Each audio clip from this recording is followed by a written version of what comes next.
قصہ حضرت شعیب علیہ السلام۔ اللہ تعالیٰ نے اہل مدین کی ہدایت اور رہنمائی کے لیے حضرت شعیب علیہ السلام کو مبعوث فرمایا۔ حضرت شعیب علیہ السلام کی قوم مختلف سماجی جرائم میں مبتلا تھی۔ آپ نے ان کو ان معاشرتی برائیوں سے روکا تو قوم آپ کی دشمن ہو گئی۔ اہل مدین عربی باشندے تھے۔ یہ لوگ اپنے شہر مدین میں رہتے تھے جو اطراف شام میں ارض معان کے نزدیک ہے، جو حجاز سے متصل اور بحیرہ قوم لوط کے قریب ہے۔ ان کا زمانہ بھی قوم لوط سے تھوڑی مدت بعد کا ہے۔ مدین کا قبیلہ مدین بن ابراہیم علیہ السلام کی نسل سے وجود میں آیا۔ بعض بزرگوں نے حضرت شعیب علیہ السلام کو خطیب الانبیاء کے نام سے یاد کیا ہے، کیونکہ آپ قوم کو ایمان کی دعوت دیتے وقت فصاحت و بلاغت اور اعلیٰ عبارت سے کام لیتے تھے۔ مدین کے لوگ کافر تھے، رہزنی کرتے اور مسافروں میں دہشت پھیلاتے اور ایکا کو پوجتے۔ یہ ایک قسم کا درخت تھا جس کے ارد گرد درختوں کا جھنڈ تھا۔ ان لوگوں کا لین دین کا معاملہ بہت برا تھا۔ ناپ تول میں کمی کرتے تھے، لیتے وقت بڑے پیمانے سے ماپتے اور بڑے باٹوں سے تولتے اور دیتے وقت چھوٹے پیمانے اور کم وزن کے باٹ استعمال کرتے۔ اللہ تعالیٰ نے ان میں سے ایک شخصیت یعنی حضرت شعیب علیہ السلام کو منصب رسالت پر فائز فرمایا۔ آپ نے انہیں اللہ وحدہ لا شریک کی عبادت کی دعوت دی اور انہیں سودا کم دینے اور راہ چلتے لوگوں کو پریشان کرنے جیسے برے کاموں سے منع فرمایا۔ کچھ لوگ ایمان لائے لیکن اکثریت نے کفر کا راستہ اختیار کیا۔ تب اللہ تعالی نے ان پر سخت عذاب نازل فرمایا۔ انہوں نے حضرت شعیب علیہ السلام کا مذاق اڑانے کے لیے بات کہی اور کہا، آپ جو نماز پڑھتے ہیں کیا یہی آپ کو حکم دیتی ہے کہ ہم پر پابندیاں عائد کریں کہ ہم صرف آپ کے معبود کی عبادت کیا کریں اور ان سب کو چھوڑ دیں جنہیں ہمارے آباء و اجداد پوجتے آئے ہیں؟ کیا ہم اپنے معاملات صرف اس انداز سے انجام دیا کریں جو آپ کو پسند ہے؟ کیا ہم لین دین کے وہ سب طریقے چھوڑ دیں جو آپ کو پسند نہیں، خواہ ہمیں ان میں کوئی خرابی نظر نہ آتی ہو؟ حقیقت یہ ہے کہ صرف آپ ہی عقل مند اور سمجھدار ہیں۔ اللہ کے دشمنوں نے یہ بات مذاق اڑاتے ہوئی کہی تھی۔ شعیب علیہ السلام نے کہا، اے میری قوم، دیکھو تو اگر میں اپنے پروردگار کی طرف سے دلیل روشن پر ہوں اور اس نے اپنے ہاں سے مجھے بہترین روزی دی ہے اور میں نہیں چاہتا کہ جس امر سے تمہیں منع کروں خود اس کو کرنے لگوں۔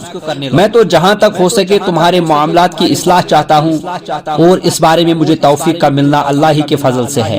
میں اسی پر بھروسہ رکھتا ہوں اور اسی کی طرف رجوع کرتا ہوں۔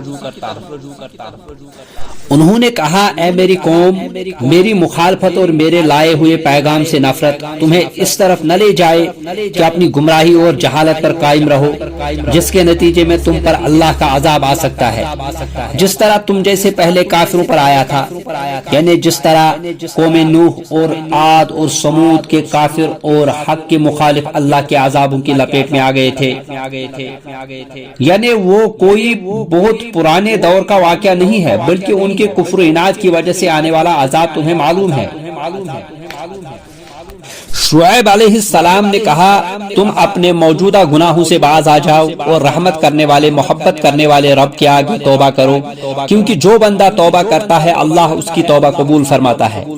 وہ اپنے بندوں پر اتنا زیادہ رحم کرتا ہے کہ ماں بھی اپنے بچے پر اس قدر شفقت نہیں کر سکتی۔ وہ قابل محبت ہے کیونکہ بندے کی توبہ قبول کرتا ہے، خواہ کتنے ہی برے اور تباہ کن گناہوں کے بعد توبہ کرے۔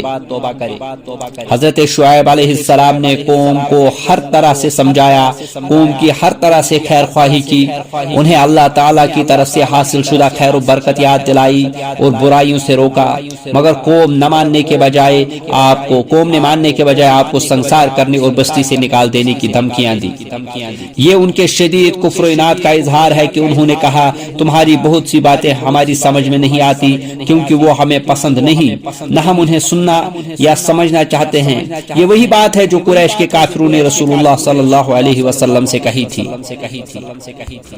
حضرت شعیب علیہ السلام نے ان سے کہا تم خاندان اور قبیلے سے ڈرتے ہو اور اس کی وجہ سے میرا کچھ نہ کچھ لحاظ کرتے ہو، لیکن کیا تمہیں اللہ کے عذاب سے خوف محسوس نہیں ہوتا؟ تم میرا لحاظ اس وجہ سے کیوں نہیں کرتے کہ میں اللہ کا رسول ہوں؟ گویا تمہاری نظروں میں میرا قبیلہ اللہ تعالی سے زیادہ طاقت والا ہے۔ قوم کے سرداروں نے حضرت شعیب علیہ السلام کو زبردست دھمکیاں دی اور مومنوں کو اپنے پرانے مذہب میں واپس آنے کی تلقین کی۔ جب مومن ڈٹ گئے تو قوم کی زیادتیاں اور بھی بڑھ گئی، لہذا حضرت شعیب علیہ السلام نے نصرت ربانی کے لیے دعا کر دی۔ کافروں نے مطالبہ کیا کہ مومنوں کو دوبارہ اپنے آباء و اجداد کا مذہب اختیار کر لینا چاہیے۔ حضرت شعیب علیہ السلام نے مومنوں کی طرف سے جواب دیتے ہوئے فرمایا اولو کننا کارہین، یعنی مومن اپنی خوشی سے تو کفر کی طرف نہیں لوٹ سکتے، اگر بفرض محال ایسا ہو بھی گیا تو وہ تمہارے ظلم کی وجہ سے مجبوراً ہوگا۔ اس کی وجہ یہ ہے کہ جب ایمان کی حقانیت دل میں جاگزی ہو جائے تو پھر انسان کے لیے ممکن نہیں ہوتا کہ اس کو ناپسند کرے یا اسے ترک کر دے۔ آپ علیہ الصلوۃ والسلام نے دعا فرمائی اور اللہ تعالیٰ اپنے رسولوں کی دعا رد نہیں کیا کرتا۔ جب وہ منکرین و مخالفین کے خلاف دعا فرمائے، اس کے باوجود انہوں نے اپنی بدعمالیوں پر قائم رہنے کا عزم کر لیا تھا، چنانچہ ان کے قوم میں سے سردار لوگ جو کافر تھے کہنے لگے لوگو اگر تم نے شعیب کی پیروی کی تو بے شک تم خسارے میں پڑ گئے۔ اللہ تعالیٰ نے فرمایا تو ان کو زلزلے نے آ پکڑا اور وہ اپنے گھروں میں اوندے پڑے رہ گئے، یعنی زمین لرزنے لگی، شدید زلزلہ آ گیا جس کی وجہ سے ان کے جسموں سے روحیں پرواز کر گئی، ان کے بے جان لاشیں بیٹھے کے بیٹھے رہ گئے، ان میں جان رہی نہ حرکت۔ اللہ تعالیٰ نے انہیں کئی طرح کی سزائیں دی اور کئی طرح کے عذاب ان پر نازل کیے کیونکہ وہ بری عادتوں میں مبتلا تھے۔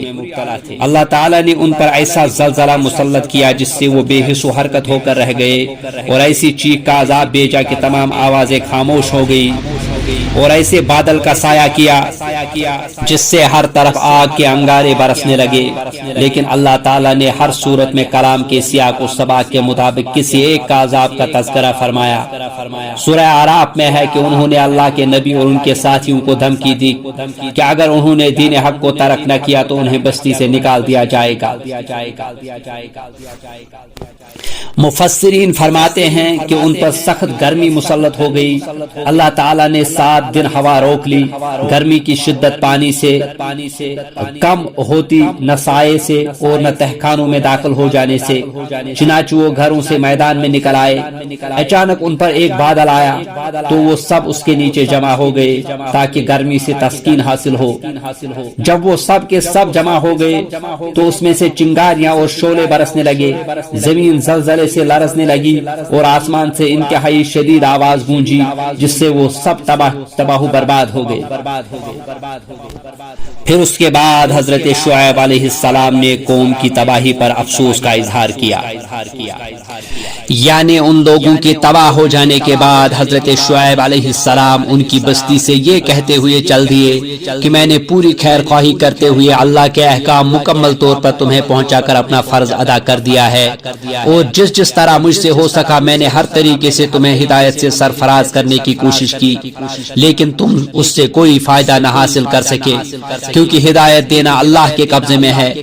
اس کے بعد تم پر آنے والے عذاب کا مجھے کوئی افسوس نہیں، کیونکہ یہ تم ہی تھے جو ہدایت قبول کرتے تھے، نہ رسوائی اور عذاب کے دن کا خوف محسوس کرتے تھے۔ اسی لیے انہوں نے فرمایا کہ میں کافروں پر عذاب نازل ہونے سے رنج و غم کیوں کروں، یعنی میں ان لوگوں کا غم کیوں کروں جو حق قبول نہیں کرتے تھے بلکہ اس کی طرف توجہ ہی نہیں کرتے تھے۔ اس کے نتیجے میں ان پر اللہ کا وہ عذاب آ گیا جسے روکا جا سکتا ہے، نہ اس کا مقابلہ کیا جا سکتا ہے، اور نہ کہیں اس سے پناہ مل سکتی ہے۔